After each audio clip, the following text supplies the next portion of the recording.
Welcome back, everyone. Thanks so much for tuning in. This week's project is the maiden voyage of my new Oneway coring system. So we'll see how it goes. This project started off well enough. Can't beat free walnut. And I thought that this would be the perfect wood and the perfect opportunity to try out the new coring system. So this project started earlier in the summer and got sidetracked by, well, you'll see. In this scene, I'm just truing everything up, making it round.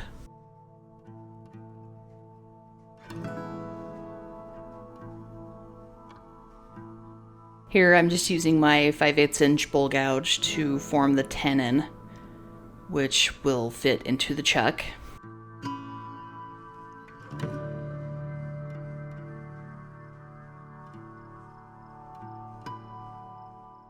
And then you notice that I finished it. Got it looking just El Supreme. And then I realized there's a huge problem.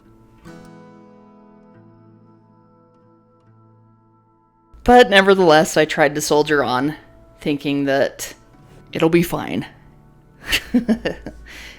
I was wrong, but not in the way you think. So I keep hollowing this out, thinking that it's probably just a surface crack, and it'll go away if I start hollowing this out. And I stopped the lathe at one point and realized that this sucker goes all the way through.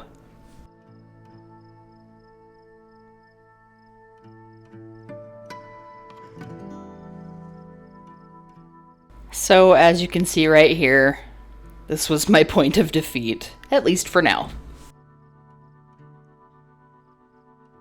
After months of waiting and deliberating, a Facebook poll on what I should do with this piece of wood. A lot of people said, throw it away, it's not worth it. But I just couldn't bring myself to throw this beautiful piece of wood away, and I'm so glad I didn't. I decided to fill it with some resin, and after a couple failed attempts at making a dam for the resin, I finally got it to work. And then remember earlier in the video when I finished the outside of the bowl prematurely? This one tore me apart having to take off that finish. But I guess all things for the greater good. So here I'm just shoring it up again, making it pretty. I think I had to shore this thing up 5,700 times. Because at every turn, there is a new crack. But you know what? I'm not going to complain, because this wood was free, and it's beautiful. And now I have two beautiful bowls from it. So ha. I know you're thinking at this point, Megan, I thought we were going to see a coring of this bowl. And we are. Just be a little patient. I have to true up the inside of this so that I get an accurate cut from the coring tool.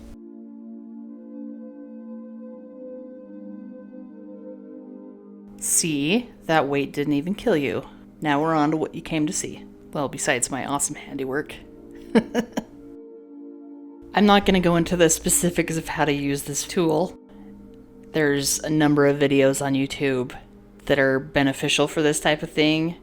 Most notably is Wortheffort. I'll leave a link to his channel below. If you haven't checked out his channel yet, he's pretty cool. I highly recommend it, as he's very helpful in teaching you how to do things. Since this was the first time I'd used this system, technically the second one, I don't want to talk about the first one because it ended so badly, but I just kind of took this really slow and steady and just kind of kept going little by little, and it took forever, but I think it was worth it in the end. I don't know what the issue was with this. I don't know if I just had the lathe going too slowly or if it just doesn't have enough horsepower, but if I went any more than a hair distance with this blade, it would jam. and I'd have to back off a little bit and go a little bit steadier. I don't know what I did wrong. So this probably took 47 times longer than it needed to, but we got it done. If you have a Laguna 1836 and the Oneway coring system, let me know in the comments if you do anything differently to make this work a little better. Every few minutes I adjusted the blade height thinking that that would help. It didn't. So just taking it extra slow, and it's just how it had to be.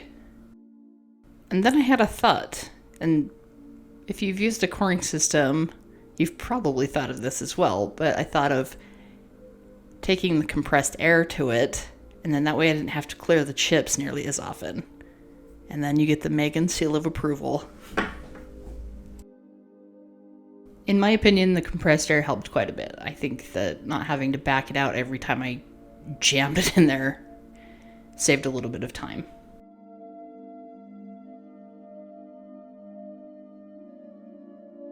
One more thought on the coring system.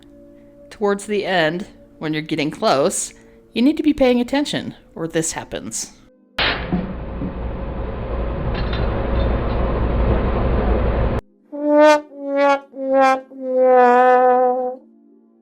I decided to try something different with the video this time, since there's two bowls. Instead of showing you the lengthy process of hollowing out each, I'll just do each kind of side by side. So on the left you have the larger bowl, and on the right I'm forming the tenon for the smaller bowl using the larger bowl as a jam chuck. I saw this once, I can't remember whose video it was, but I thought that was pretty clever. So thank you to whoever came up with that idea. For the larger bowl on the left, I'm just hollowing it out a little bit more. It was pretty thick when I left it previously. And on the right, I'm just kind of forming the outside of the bowl and filling in cracks as I go with black CA glue from Starbond. If you'd kindly ignore my gap filling abilities, I royally messed up this tube of black CA glue, so the hole is a lot larger than it actually needs to be, so it cranks out quite a bit unnecessarily.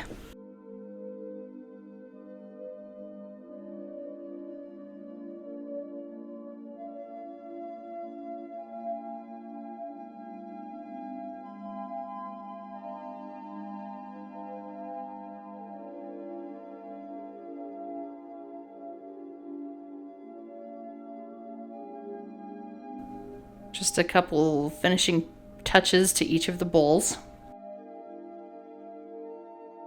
And then we're on to sanding.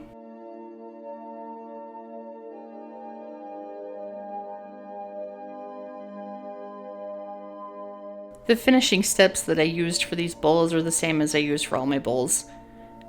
The denatured alcohol to get rid of any dust and debris, followed by Mylands sanding sealer.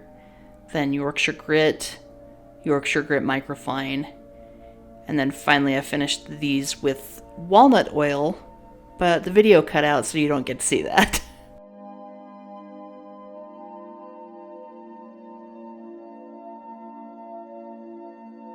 So, there you have it. Count them two, beautiful walnut bowls. A nested set. Thank you as always for watching. I sure hope you enjoyed this week's video. Thank you as always to all my subscribers. If you haven't already, please consider subscribing. As always, I'm looking for people to sticker swap with, so hit me up.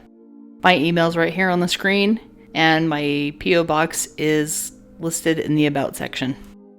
And as the youngsters say, smash that like button and comment below. Stay awesome, everyone. Love to all.